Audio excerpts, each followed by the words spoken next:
Est-ce que le retrait des bases militaires aussi pourra faciliter les relations diplomatiques? Non, ça c'est un processus, le retrait des bases militaires, c'est un processus normal. Que ce processus s'enclenche aujourd'hui, il y a une volonté politique. Vous voyez?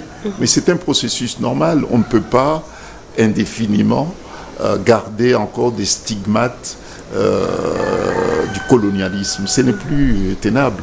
Il y a certains qui le savaient, mais ils n'avaient pas la force politique et puis le profil approprié pour l'évoquer. Mais bon, ça c'est un processus normal qui est irréversible, inévitable.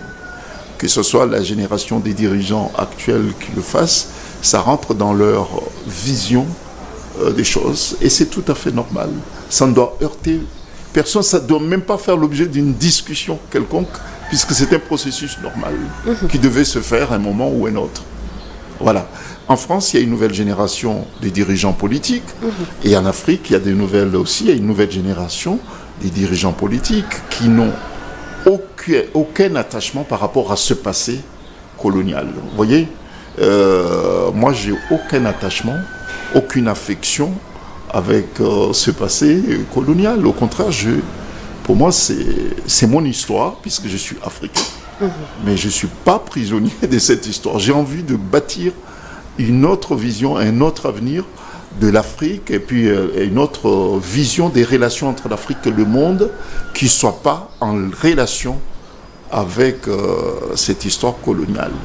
Bon, donc, ceux qui veulent encore être prisonniers et qui pensent trouver leur bonheur, que ce soit ici en Afrique ou bien ceux qui sont en Europe, qui trouvent une forme d'équilibre psychologique ou bien équilibre personnel par rapport à l'attachement qu'ils ont avec cette histoire, c'est leur problème. Mais je sais, ce dont je suis certain, c'est que l'avenir de l'Afrique sera bâti sur de nouvelles bases qui n'ont rien à voir avec ce passé colonial. Effectivement, parce qu'on a vu la réaction du président Emmanuel Macron et la réplique que M. Ousmane Sonko a fait sur la question de ces retraits de bases militaires au Sénégal.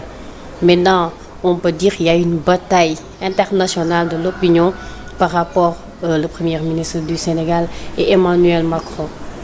Oui, nombreux ceux et celles qui ont désapprouvé, qui ont été choqués de la déclaration du président Emmanuel Macron. Et puis la réaction légitime, je dirais peut-être même unanimement partagée par les Africains et soutenue par certains dirigeants français. Je parle de la réaction du Premier ministre Ousmane Sonko.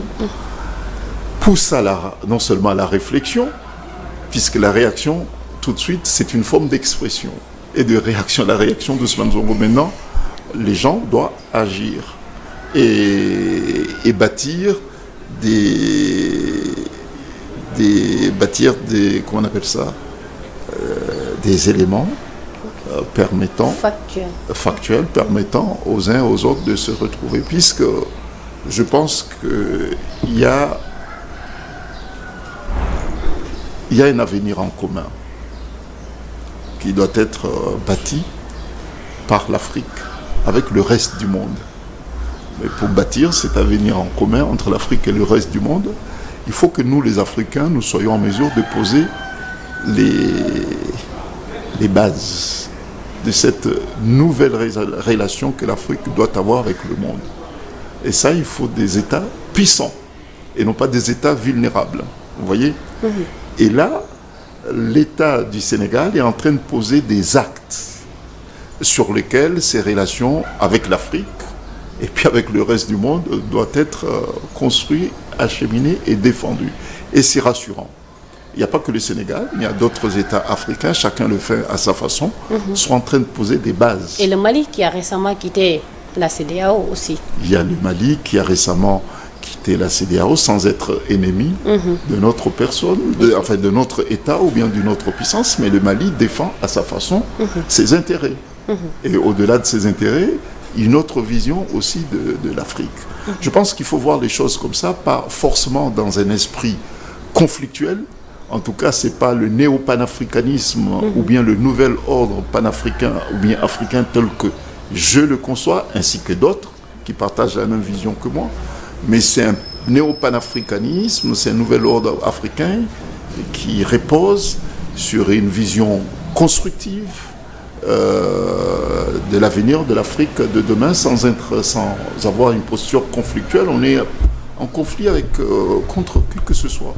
Nous pensons tout simplement que les défis africains, qui sont nombreux, et majeurs, doivent être relevés, en tout cas impliquent les Africains, les défis africains. Il n'y a que les Africains qui sont susceptibles ou bien qui ont la responsabilité de trouver des solutions à nos propres défis. Ce n'est pas aux autres de trouver une solution à nos problèmes. C'est à nous de le faire. Qu'on soit en coopération avec les uns et les autres, le monde est fait ainsi, puisque nous ne devons pas non plus vivre en autarcie, renfermés sur nous-mêmes, mais il y a des responsabilités qui relèvent des enfants de ce continent. C'est leur responsabilité et non pas celle du reste du monde. Donc il ne faut pas... Le temps est terminé d'enfantillage. Nous devons absolument refuser d'être considérés comme des enfants. Non, c'est fini tout ça. Ceux qui seraient tentés de nous prendre comme étant des enfants, 60 ans après et 50 ans pour d'autres, nous devons absolument refuser cela.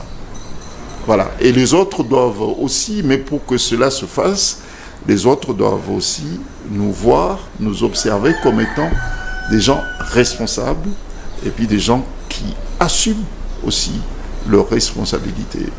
Et c'est comme ça que je vois les choses.